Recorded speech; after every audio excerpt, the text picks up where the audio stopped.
Hi, good morning po, Ma'am Lea Villegas. Ma'am, ito po yung actual videos ng order nyo. Ano to? Galaxy GeForce GTX 1066GB po siya. Ito po yung actual unit. Ito din po yung actual na test natin before po namin i-ship out.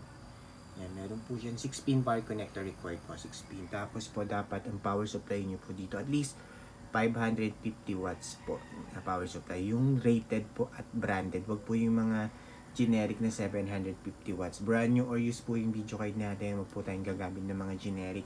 Yung mga branded lang po na power supply. Minimum po na watts niya 550. Yung mga brands po like MSI, Asus, Sony, Thermaltake, Silverstone, yan, XFX, Gigabyte, yan po. Basta po yung mga known brand, okay po yan. Huwag lang po yung mga generic. Iwas po tayo doon. Kasi sabihin nila 750 watts pero hindi po yun yung rated. Alright? Yun po pinaka-importante. Yung power supply natin. Yan. Tinitest natin sa permit. Pakita ko lang po. Tapos yung serial number niya. Yan po. Serial number niya. Ma'am, mayroon po kami dyan warranty sticker. Bawal po yan alisin. Don't worry po. Pag may any issue, excuse me. Pag may any issue po, message nyo lang po kami. Help namin kayo.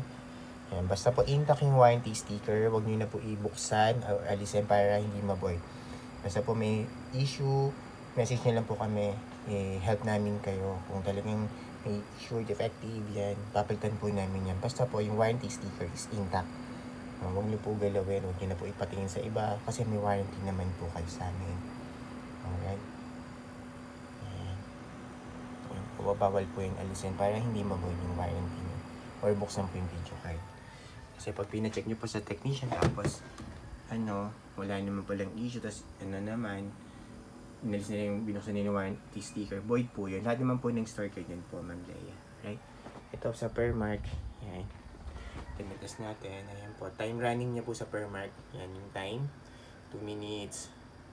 Yan. 58 seconds na siya running sa Permark. Yan. Naka-overlay na yan. GPU. Ayan po yung MSI Afterburner software lang. Tapos yan. Ito din po yung Permark ng reading. Tapos yung graph. Tingnan nyo po. Yung graph.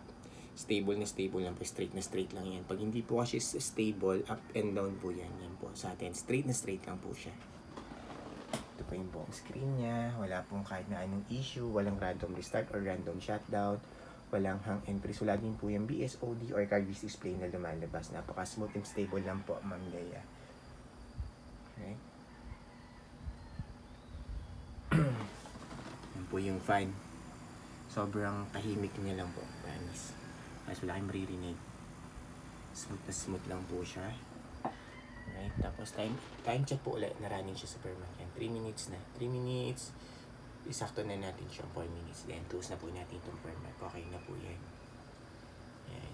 3 minutes, 4 minutes na siya running sa Permark. Stable na stable pa rin po.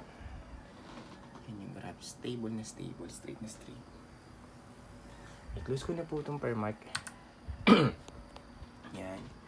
Ito po yung Permark. Yung tinest na rin natin. Ito po yung settings niya. Right, close ko na po yan. Ito naman yung full details and specs po ng GPU-Z. Yan, GPU-Z. Yan, NVIDIA GeForce GTX 1066GB. Yan. Full specs and details niya. Sensor, yan. Lahat naman po yan may reading. Ang baba. Tapos ito yung MSI Afterburner. Yan din po yung reading niya. NVIDIA GeForce GTX 1066GB. Tapos driver check po, right click lang tayo sa desktop natin. Yan. Yan, pag nakita nyo po yan, yan. Ibig sabihin po naka-install yung driver. Importante po na nakikita nyo naka-install yung driver. Baka po magtaka kayo naglalag yung pala hindi naka-install yung driver. Right? So always check po na naka-install yung driver para alam nyo na nagkagamit nyo yung video card. Yan. System information and driver. Yan, system information po yung driver. Personal baba. Okay. Tapos open po ang Google Chrome. Ito po pala level yan. Kasi ba yung order nyo? Open ang Google Chrome. For time and date checking po. Para alam nyo real time. Kailan po namin nire-record itong video test. Before po namin i-ship out today yan. 7:12 AM Thursday, February 26, 2026. Yan po yung current date and time natin ngayon before po namin i-ship out. Tinest po muna namin. And then sa panyo tab lang ako. PH time na para dalawa lang po yung ano natin, time and date. Yan. So yan. Same lang po sa kanina. Yan. 7:12 AM, Thursday, February 26, 2026. Yan po yung current date and time natin, real time. Pag gusto nyo po i-double check kung legit, kung real time yan po. Pwede nyo pong double check yung website na yan. And then ito po yung isa. Alright. Okay, yun lang po Ma'am Leia. Close ko na po ito. And shutdown. Para ma-ship out na po namin ito ma'am today.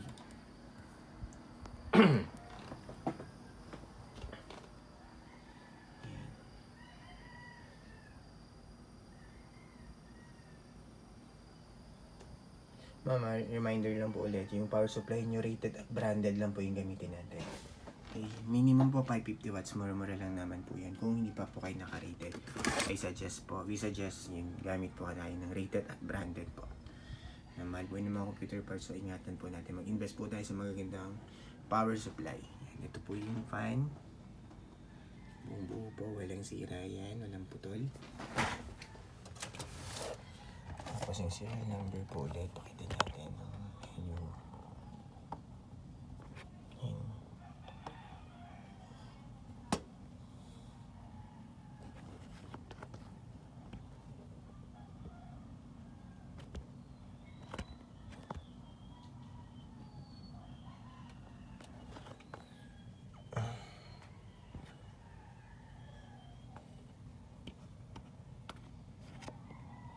Ayun lang po man. Thank you po. Bye bye.